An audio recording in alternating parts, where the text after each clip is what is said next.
Емиграцијата им се заканува на јазикот и традициите на македонското малцинство во областа Преспа, иако тие го чуваат и негуваат македонскиот јазик и неговата културна традиција, пишува Дојче Веле на албански јазик. Македонското малцинство во областа Преспа ги чува и негува македонскиот јазик и неговите културни традиции, како вредност на соживотот со мнозинското албанско и другите етнички малцинства.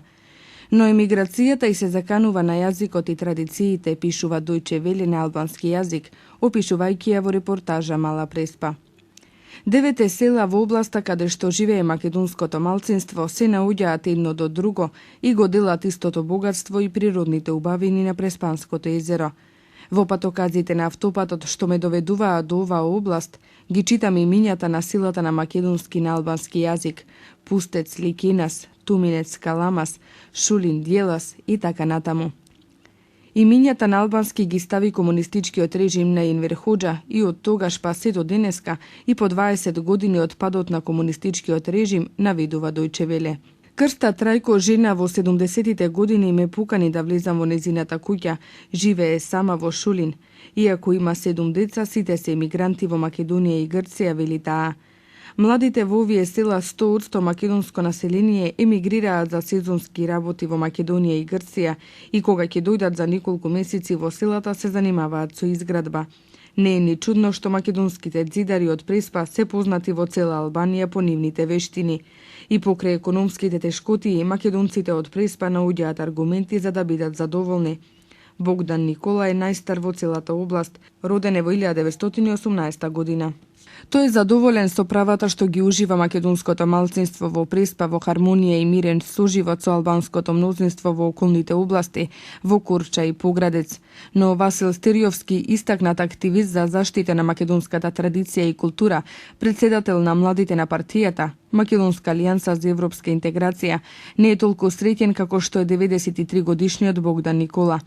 Тој вели дека владата во Тирана мора да покажи повеќе политичка волја за заштита на јазикот и културните традиции на македонското малцинство. Стериовски е загрижен за губењето на јазикот од страна на помладите генерации, кои напуштаат областа Преспа и се заминуваат за Тирана и другите поголеми градови, каде што нема училишта или курсеви за да го изучуваат македонскиот јазик. Нашиот проблем е кога ќе излеземе од Преспа во градовите на Албанија. Ние се асимилираме затоа што нашите деца го забораваат јазикот, бидејќи нема каде да го учат, вели Васил Стериовски за Дојче Веле. Партијата Македонска алијанса за европска интеграција има превземено една иницијатива која дава надеж дека оваа ситуација ќе се промени на подобра. Оваа партија има превземено една, но не многу лесна задача – да направи да се слуша гласот на етничките малцинства во Албанија преку програмите на локалниот медиум во Корча, ТВ Кристал. Оваа телевизија е единствениот пример во Албанија која цели да стане гласот на малцинствата и на нивната култура, смета Стериовски.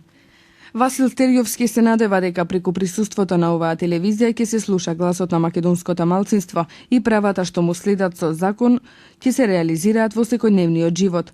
Она што ова малцинство бара од новоизбраната локална власт е отворање на нови работни места за младите, развој на туризмот, претворање на областа Преспа, каде живее македонското малцинство во туристичка дестинација, како единствен пат за економскиот развој и враќање на младите од емиграција.